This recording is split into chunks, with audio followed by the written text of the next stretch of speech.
My HOA Karen kept running over my mailbox, but this was never an accident. This was a war. So I installed a reinforced one she never saw coming, and her face when she hit it was priceless.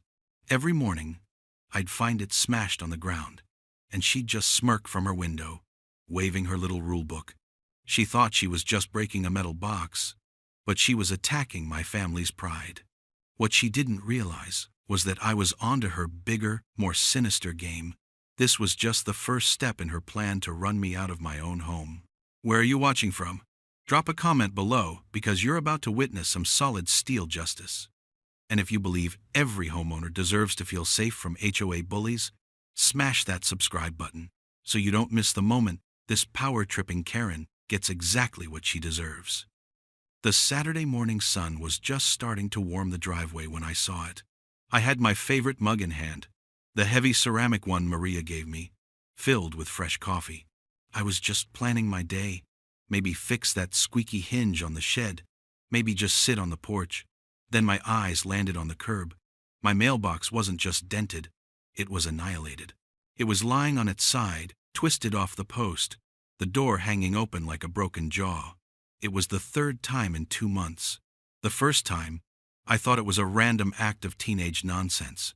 The second time, I got suspicious. This time, seeing it mangled in the dew-soaked grass, I knew exactly who was responsible. My stomach tightened. This wasn't just vandalism. This was a message. I looked across the street, and there she was, Karen Whitmore, our HOA president, standing on her own perfectly manicured lawn, a clipboard tucked under her arm. She was pretending to inspect Mr. Henderson's rose bushes, but her eyes were locked on me. As soon as our gazes met, a slow, smug smile spread across her face. It wasn't a friendly smile. It was the kind of smile that said, "I did this, and you can't prove a thing." She gave a little nod, almost a bow, then turned back to her clipboard, making a note.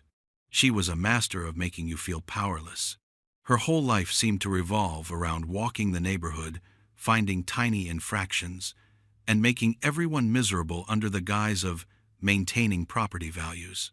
Her car, a pristine white SUV with tires that always looked a little too big for the vehicle, was parked perfectly in her driveway. I'd seen the tire tracks near my curb before. They matched. That mailbox wasn't just some cheap tin box from a big box store. Maria and I had built it ourselves the first summer we moved into this house, 30 years ago. I'd welded the steel post, and she'd painted it a deep forest green to match the trim on our house. Our son, Mark, had put his little handprint in the wet concrete at the base when he was 5 years old. Every dent and scratch told a story. Now, it was a crumpled heap of metal and memories. It was the place we got his college acceptance letter, the congratulations card when I got my promotion, the endless stream of catalogs Maria loved to flip through. For Karen, it was just a rule violation waiting to happen.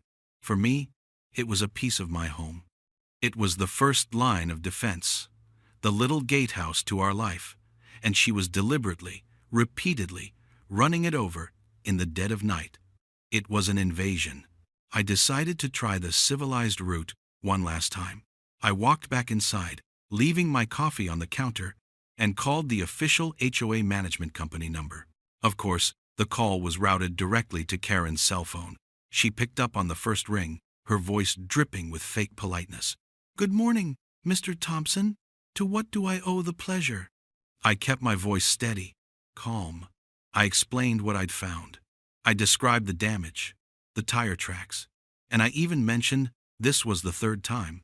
I suggested we look at security footage, maybe file a joint police report for vandalism in the neighborhood. I was trying to give her an out, a chance to pretend she cared. I even said, my insurance will cover some of it, but I'd like to work with the HOA to prevent it from happening again. There was a short, sharp laugh on the other end of the line. "Mr. Thompson," she said, her voice turning hard and condescending, "as per Section 7, Paragraph C of the covenants, all curbside installations must adhere to setback and material requirements. Frankly, your mailbox has been a known issue. It's slightly outside the mandated 6-inch curb clearance. Perhaps, if it were installed correctly, these unfortunate accidents wouldn't happen. I could feel the blood rising to my face. I'd measured it myself. It was perfect. Karen, it's exactly 6 inches from the curb. And even if it weren't, that doesn't give someone the right to destroy it. She let out a long, theatrical sigh, the kind you use on a toddler who just doesn't understand. The board's position is that non-compliant structures pose a hazard. We can't be responsible for the consequences. I'll be sending you a formal notice to replace it with an approved model from the HOA catalog. Failure to comply will result in a daily fine. She was doubling down. Not only was she admitting nothing, she was using her position to blame me, to fine me for the damage she herself had caused. She was daring me to challenge her. It was a classic power play. She wanted me to get angry, to yell, so she could report me for harassment. I just said, "Okay, Karen, I'll look for the notice," and hung up before I said something I'd regret. My hands were shaking, not from fear, but from a rage so pure it felt like ice in my veins. This wasn't about a mailbox anymore. This was about a bully who had gotten a little bit of power and decided to build her own little kingdom on our street. But as I looked at the wreckage, a small, stubborn thought flickered in my mind. She was just one person. The rest of the board, Tom, Linda, the others, they were mostly reasonable people. They were my neighbors. Surely, if I laid it all out for them in a clear, logical email, they'd see how insane this was. They'd step in. She couldn't get away with this forever. I held on to that flicker of hope. It was a mistake, of course, but at that moment, it was the only thing stopping me from doing something much, much more direct. My brief flicker of hope in the HOA board was extinguished within 48 hours. On Monday afternoon, a crisp white envelope was sticking out of the temporary, cheap mailbox I'd put up. It wasn't mail. It was a formal violation notice. My name and address were printed in a sharp, unforgiving font. Inside, a letter signed by Karen Whitmore, President, informed me I was being fined $50 for a non-compliant curbside receptacle and another $100 for failure to maintain property in accordance with aesthetic guidelines, referring to the mangled remains of my old mailbox that I hadn't even had time to haul away yet. The letter ended with a chillingly polite sentence. "We trust you will rectify this situation promptly to avoid further penalties." It was a declaration of war, printed on official letterhead. That was only the beginning. Karen's campaign escalated from bureaucratic to personal, with terrifying speed. A few days later, another notice appeared, this time taped to my front door. It was a warning for having a visible garden hose, which had been coiled neatly by the spigot for 15 years. Then came a fine for a small patch of clover in the lawn, something she must have spotted with binoculars from her front window. It felt like I was living under a microscope. Her white SUV started doing slow, deliberate drive-bys, her head turning to stare at my house as if she were a general inspecting enemy territory. She was trying to break me with 1,000 paper cuts, to make my own home feel like a prison. My pride, my sense of fairness, my simple right to exist without being harassed. It all felt like it was being methodically dismantled, one bogus fine at a time. The worst part was how she turned the neighborhood against me. I saw it happen in real time. One afternoon, I was in my garage, sharpening a set of lawnmower blades, when I saw her talking to Mrs. Gable next door. Mrs. Gable is a sweet woman in her 80s who has lived on this street longer than anyone. Maria and I help her with her groceries and shovel her walk in the winter. Karen stood on her lawn, clipboard in hand, pointing toward my house and talking in that low, urgent tone people use when they're spreading gossip. Mrs. Gable just nodded, looking down at her feet. The next morning, when I waved to her as she got her newspaper, she gave me a weak, nervous little smile and hurried back inside without a word. It was like a poison spreading through the community. People I'd known for decades, people I'd shared beers with at block parties, started avoiding my eyes. When I'd walk my dog, conversations would stop. Neighbors would suddenly find something fascinating about their shoes until I passed. Karen wasn't just attacking me, she was isolating me, painting me as a troublemaker, a problem that needed to be managed. They were all afraid of getting a notice of their own. Maria saw the toll it was taking on me. I was angry all the time, pacing the kitchen at night, running through arguments in my head. "Jack, just pay the fines," she said one evening, her voice gentle. "It's not worth it. She's a miserable person who wants to make everyone else miserable. Let's just not play her game." I knew she was trying to protect me, to protect our peace, but what she was saying felt like surrender.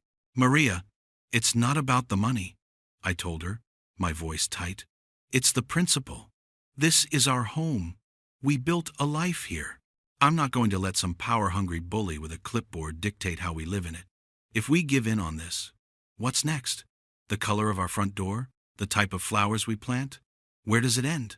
She didn't have an answer, and I knew she understood. This wasn't just about a mailbox or a garden hose. It was about standing your ground when someone tries to push you out of your own life. My final desperate attempt at reason was an email I sent to the entire HOA board. I laid it all out. I attached pictures of the destroyed mailbox, screenshots of the tire tracks, a detailed timeline of the events, and a calm, rational explanation of how these actions felt like targeted harassment. I was professional. I was respectful. I asked for mediation. I appealed to them as my neighbors, as fellow homeowners who surely valued peace and quiet over petty tyranny. For 2 days, there was silence. Then, a reply finally came. It was a single, curt paragraph from the HOA's general email account, but I knew Karen had written it. It stated that the board had full confidence in President Whitmore's enforcement of community covenants and considered the matter closed.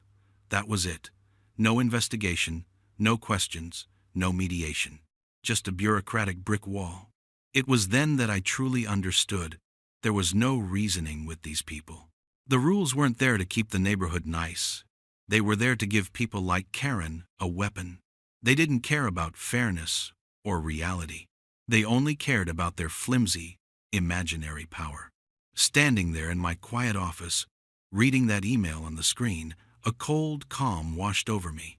The anger was still there, but it wasn't hot anymore. It had cooled and hardened into something else. Resolve. Maria was right about one thing.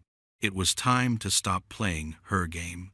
It was time to start playing mine. And my game had very different rules.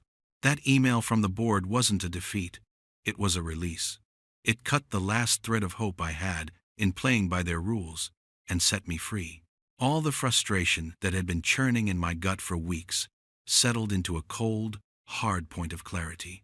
There would be no more polite phone calls, no more carefully worded emails. The time for talking was over. The time for building had begun. That night, I didn't pace the kitchen. I went into my garage, closed the big door, and turned on the lights. This was my space. The air smelled of motor oil, sawdust, and hot metal, the smell of getting things done. I rolled out a big sheet of brown paper on my workbench and started to sketch. I wasn't designing a mailbox. I was designing a fortress. My mind went back to my years in the trades, working on commercial sites. We built things to last, things that could withstand abuse. I started thinking about bollards, those short, thick posts you see outside of government buildings and storefronts, designed to stop a car dead in its tracks. The principle was simple. A strong enough post, sunk deep enough into a massive concrete footing, becomes part of the earth. You don't hit the post, you hit the planet. I spent hours online, not on HOA forums, but on engineering sites and metal fabrication forums. I looked at designs for reinforced barriers and anti-ram installations. My plans started to take shape, piece by piece. It wouldn't just be strong, it would be smart. It had to look, from a distance, like a normal, albeit sturdy, mailbox. The surprise was the whole point. The next day, I called my old friend, Tom Reynolds. Tom and I go way back. We worked on a few construction crews together before he went into the Army as an engineer. He's the kind of guy who can build a bridge out of scrap metal and sheer willpower. I knew he'd get a kick out of this. I didn't even have to explain much. "Tom, it's Jack. I've got an HOA problem that requires a structural solution. There was a chuckle on the other end of the line. "Let me guess. The dragon lady with the clipboard?" he said.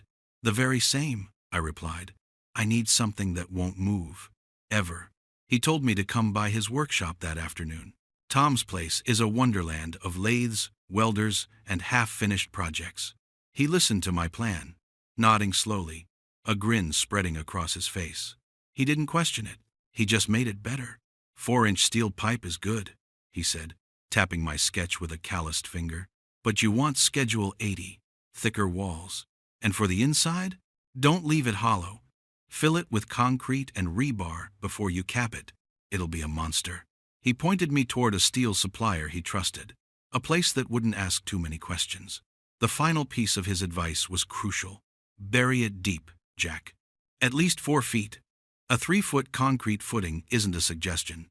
It's a requirement." With the plan solidified, I became a sort of forensic engineer in my own front yard. I had taken detailed pictures of each destroyed mailbox. Now, I laid them out on my workbench like evidence in a crime lab. I measured the height of the impact marks, the angle of the dents. Karen's SUV had a specific bumper height, and she always seemed to hit it with the front passenger side, clipping it as she pulled away from the curb. The damage wasn't from a head-on collision. It was a powerful, deliberate sideswipe. I calculated the kinetic energy in my head. A 2-ton vehicle, even moving at a slow 5 or 10 miles an hour, delivers thousands of pounds of force. A standard mailbox post is designed to break away for safety. Mine would do the opposite. It would be an anchor. It would be immovable. I worked in secret, mostly at night. The big garage door stayed shut, the windows covered. I'd wait until I saw the lights go out in Karen's house across the street. Then I'd get to work. The hum of my welder was a low, satisfying sound in the quiet of the night. I cut the thick-walled steel pipe to length. I welded a 1/4-inch thick steel plate to the bottom to anchor it into the concrete. To test the concept, I took a shorter offcut of the same pipe, welded it to a small plate, and set it in a 5-gallon bucket of concrete in my backyard. After it cured for a few days, I took my 16-pound sledgehammer to it. The hammer bounced off with a loud clang that echoed through the yard, leaving nothing but a small scuff in the paint. My hands vibrated from the impact, but the post didn't move a millimeter. A smile spread across my face. It was the first real smile I'd had in weeks. Hope was back, and it felt like solid steel. But I was getting careless. The late nights, the clang of metal, the occasional flash from the welder. I thought I was being quiet, but I had underestimated my enemy's vigilance. One night, around 1 a.m., as I was grinding down a weld, I saw a flicker of movement through a gap in the window covering. It was the slow, sweeping headlights of Karen's SUV, doing a crawl past my house. She wasn't just passing by. She was patrolling. The beam of a powerful flashlight cut through the darkness, pausing on my garage door. My heart pounded in my chest. I quickly shut off my tools and stood there in the dark, not moving a muscle, until I heard her engine fade into the distance. She knew I was up to something.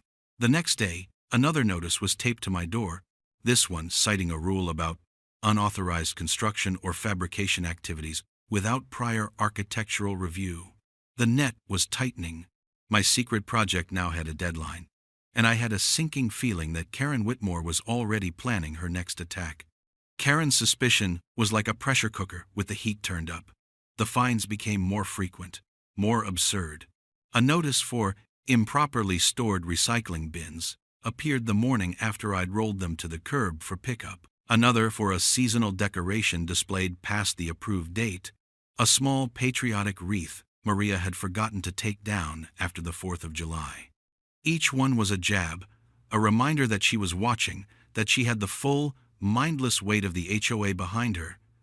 She was no longer content just targeting me. She began to weaponize the fear she'd sown in the neighborhood, turning it into a tool of oppression. I watched her from my living room window as she had a friendly chat with Dave Miller, who lives 2 doors down. Dave is a good guy, a single dad with 2 young kids. He's always been friendly, but lately he'd been avoiding eye contact. Karen was standing on his lawn, clipboard in hand, pointing at the small playset in his backyard. I couldn't hear what she was saying, but I could see the color drain from Dave's face. He just kept nodding, his shoulders slumping. Later that day, Dave came over, looking apologetic. "Jack, I can't get involved," he stammered, his eyes fixed on his feet. "She was here for an hour, telling me my kid's swing set isn't on the approved vendor list. She said she could have it removed at my expense. She mentioned you. Said that homeowners who cause trouble often find the HOA has to scrutinize their properties more closely. It was a threat, plain and simple. She was holding his kid's happiness hostage to ensure his silence. I told him I understood that he had to do what was best for his family, but as he walked away, a wave of despair washed over me. I was completely on my own. That evening at dinner, the strain was visible on Maria's face. The constant stream of fines, the cold shoulders from neighbors, the late nights I was spending in the garage. It was all taking its toll. "Jack, is this really worth it?" she asked, pushing a piece of chicken around her plate. Her voice was quiet, weary. "Maybe we should just buy one of her stupid, approved mailboxes. We can pay the fines. We can paint the fence. We can just make it all go away. I hate this feeling. I feel like we're prisoners in our own home." I looked at my wife, the strongest person I know, and saw the exhaustion in her eyes. And for a moment, I felt myself waver. Was she right? Was I just being stubborn, sacrificing our peace for a battle of wills? The image of Karen's smirking face flashed in my mind, and the resolve hardened in my chest again. "If we give in now, Maria, she'll never stop," I said. "This isn't just about us anymore. It's about Dave's kids. It's about Mrs. Gable being afraid to say hello. Bullies don't stop when you give them what they want. They just take more." She didn't argue. She just nodded slowly, reaching across the table to take my hand. But the doubt hung in the air between us. It felt like Karen was winning. She was an expert at psychological warfare, using bureaucratic red tape as her weapon of choice. She filed a formal complaint with the city, falsely reporting that I was running an unpermitted commercial welding business out of my garage, which triggered a visit from a zoning officer. I had to walk him through my personal projects, explaining that I was a hobbyist, wasting half of a precious Tuesday. He was understanding, but it was another cut, another drain on my time and energy. It seemed like for every step forward I took in the garage, she pushed me 2 steps back with her paper-based assaults. The fortress for my mailbox was nearly complete, painted and ready for installation, but what good was it if I was being fined and harassed into submission before I could even get it in the ground? For the first time, I felt a genuine sense of hopelessness. She was just a woman with a clipboard and too much time on her hands, but she was grinding me down with the sheer, relentless force of her pettiness. Just when I thought the isolation was complete, a small act of solidarity came from an unexpected place. I was out in the yard, digging the deep, 4-foot hole for the new mailbox post under the cover of twilight, when a familiar truck pulled up. It was Tom. He got out, holding 2 coffees and a bag of donuts. He didn't say much. He just looked at the hole, then at me. "Looks like you could use an extra shovel," he said with a wry smile. He didn't care about Karen's threats. He wasn't afraid. For the next hour, we worked in relative silence. The only sounds the rhythmic scrape of our shovels against the earth and the occasional shared grunt of effort. His presence was more than just a helping hand. It was a lifeline. It was a quiet rebellion, a statement that Karen's campaign of fear had not completely broken the spirit of the neighborhood. While I had been focusing on building a physical defense, Tom reminded me that true strength comes from not having to stand alone. He was my first ally, and his simple act of showing up reignited the fire in my belly. Karen thought she had me cornered, that she had me beat. She had no idea that we were just getting started. The hole was dug, and the trap was ready to be set. The night of the installation was cool and starless. Tom came over just after 11, his truck coasting to a quiet stop at the curb. We didn't need many words. We were 2 guys with a mission. Working under the dim glow of a single shielded work light, we mixed 80-pound bags of concrete in a wheelbarrow, the rhythmic scrape of the shovel the only sound breaking the silence. This wasn't just concrete. It was an anchor. It was 30 years of frustration, a foundation of pure defiance. With a shared grunt, we lifted the steel beast I'd built, the Schedule 80 pipe, filled with its own core of rebar and concrete, and slid it into the 4-foot hole. We used a level to make sure it was perfectly plumb, then poured the footing, shovelful by shovelful, until the hole was filled. The steel post now rose from the ground as if it had grown there, a part of the earth itself. On top, I carefully bolted the new mailbox, a heavy-gauge steel box, painted the same forest green as our house trim. It looked respectable, solid, deceptively simple. By 2 a.m., we were done. We'd packed away the tools, swept the driveway clean, and covered the fresh concrete with a damp cloth to help it cure. "She's not gonna know what hit her," Tom whispered, a wide grin on his face as he drove away. I stood on my lawn for a long time, just looking at it. It was more than a mailbox. It was a statement. The next few days were a quiet, nerve-wracking waiting game. Every time I heard a car slow down, my head would snap up. Maria was on edge, peeking through the blinds every few minutes. "What if she just calls the city and has them tear it out?" she asked. "Let her try," I said, trying to sound more confident than I felt. "She has to prove it violates a code first, and it doesn't." Karen's white SUV did its slow patrols, morning and night. I could feel her eyes on the new mailbox. She'd slowed down, almost to a stop, studying it. She knew it was different. It was thicker, more substantial. But she couldn't see the 4 feet of steel and 300 pounds of concrete buried beneath it. Her arrogance wouldn't let her imagine what I'd done. She just saw a bigger target. The moment came on a Thursday afternoon, just before dusk. I was in the kitchen, making a pot of coffee, when I saw her SUV pull out of her driveway. But instead of turning down the street, she drove straight across, her headlights off. This was it. My heart started hammering against my ribs. I grabbed my phone and hit record, holding it steady through the window. She wasn't going fast, maybe 10 miles an hour, but she had that familiar, determined look on her face. She lined up the front passenger side bumper, the same spot she'd used to destroy the others. It was happening at the perfect time. Dave Miller was outside, half-heartedly watering a patch of brown grass, his back to the street. Mrs. Gable was sitting on her porch swing, enjoying the evening air. They were about to have a front-row seat. Karen made her move.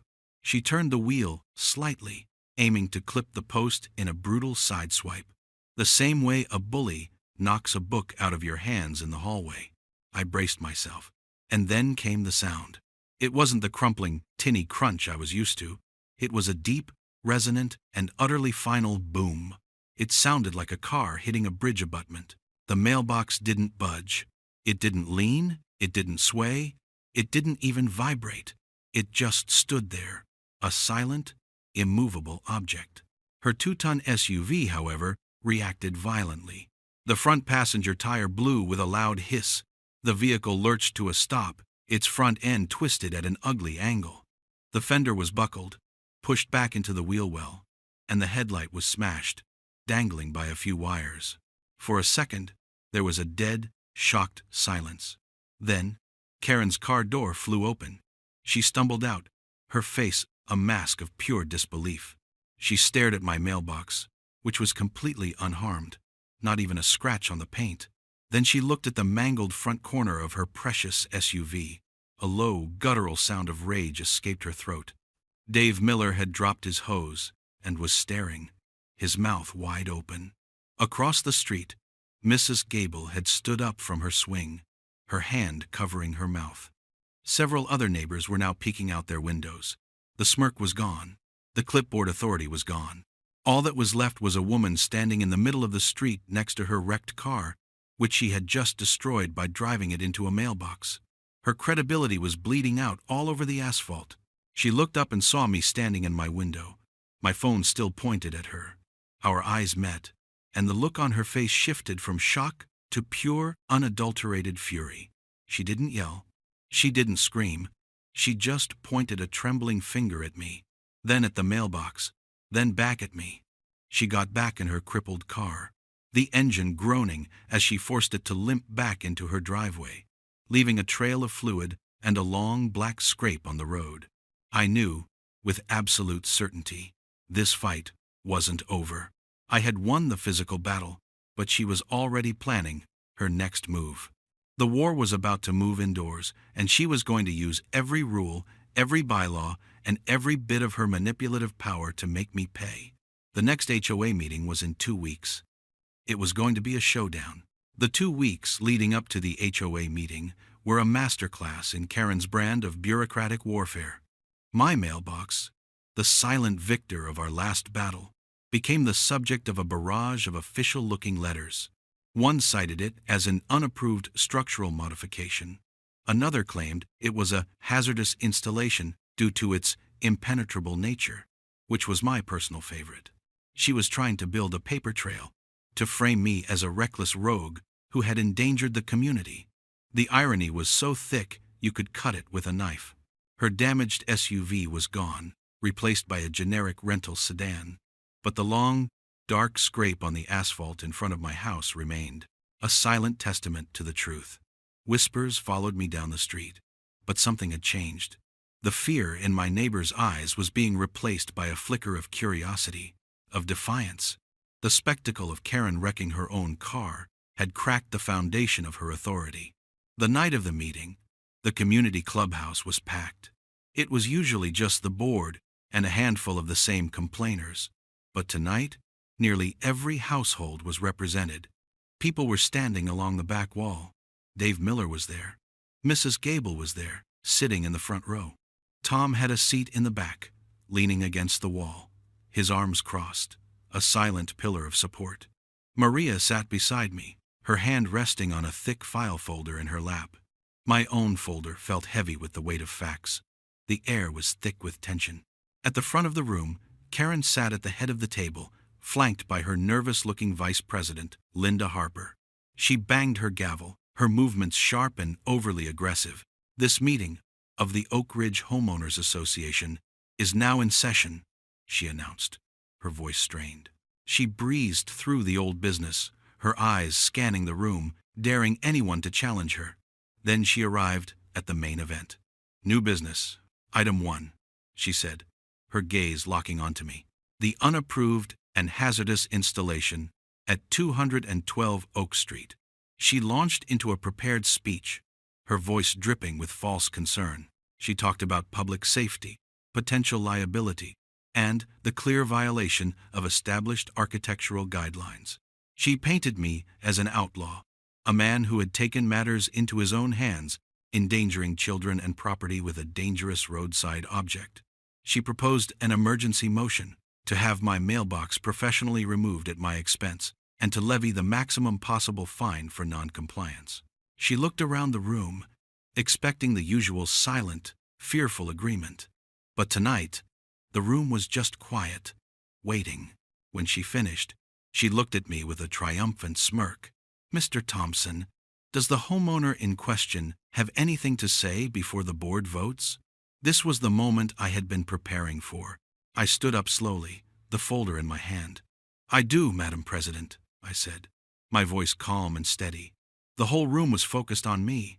"You're right about one thing. There is a safety issue on our street, but it's not my mailbox." I opened my folder. For the past 3 months, my property was deliberately and repeatedly vandalized. I walked to the front of the room and placed a series of large, clear photographs on an easel for everyone to see. The first 3 destroyed mailboxes. This wasn't teenagers.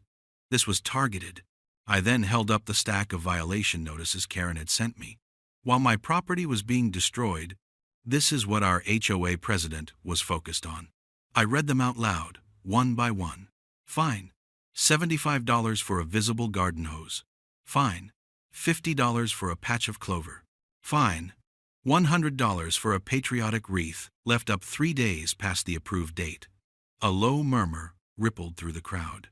Neighbors were looking at each other, nodding. They'd all received notices just as ridiculous. Karen's face began to tighten. "Mr. Thompson, that's entirely irrelevant to the matter at hand," she snapped. "Oh, I think it's very relevant," I said, turning to face my neighbors. "It shows a pattern of harassment, a pattern of a president who uses fines and threats to intimidate residents. Some of you, I said, my eyes finding Dave Miller's, were even warned not to associate with me, threatened with your own violations if you did. Dave looked down, but not before a dozen other people saw the truth in his expression. The murmur in the room grew louder. Karen banged her gavel. This is out of order. We are voting on the motion. Just one more thing before you vote, I said, pulling out my phone. I think the community should see exactly what kind of safety hazard we're dealing with. I had already connected my phone to the room's small projector. Before she could object, I hit play. The video filled the screen on the wall behind her. The room fell silent. They saw her white SUV. They saw it line up with my mailbox. They saw the deliberate turn of the wheel. And then they heard it. The loud, violent boom that echoed through the clubhouse speakers, followed by the hiss of a dying tire. The video showed her getting out, her face contorted in disbelief, and then rage. It showed the wrecked SUV and the perfectly untouched mailbox. And most importantly, it showed the complete and total absence of any other cars, children, or pedestrians. The only danger on that street was the person behind the wheel. A collective gasp swept through the room. It was undeniable. Karen sat there, frozen, her face as white as a sheet. That's been altered. It's a fake, she stammered, but her voice was weak, pathetic. No one believed her. Then, a voice, small but clear, cut through the silence. It was Mrs. Gable. She stood up, looking directly at Karen. Is this why you ran over my prize-winning petunias last month, Karen? Because you said my garden edging was an inch too high? Before Karen could answer, Dave Miller stood up. You did threaten me. You used my kid's swing set to try and silence me. Suddenly, the dam broke. A dozen voices rose at once. People sharing their own stories of Karen's bullying, her threats, her absurd fines. It was a flood of pent-up frustration and anger. She had terrorized everyone, and now, all at once, they were no longer afraid. Karen banged her gavel frantically, yelling for order, but she had lost all control. The room had turned on her completely. I just stood back and watched. My work was done. I hadn't raised my voice. I had simply shown them the truth. In the court of public opinion, right here in this little clubhouse, the verdict was in. Her reign was over. The chaos in the clubhouse didn't end in shouting. It crystallized into action. While Karen sat stunned and speechless, another board member, a quiet accountant named Arthur who Karen usually steamrolled, stood up. He calmly invoked a bylaw for an emergency vote of no confidence. It required a simple majority of homeowners present. Hands shot up all over the room, fast and decisive. It wasn't even close. In the space of 5 minutes, Karen Whitmore went from president to pariah, stripped of her title and her power by the very people she had tried to control. She didn't say a word. She just gathered her papers, her face a rigid mask of fury, and stalked out of the room, slamming the door behind her. A spontaneous cheer erupted.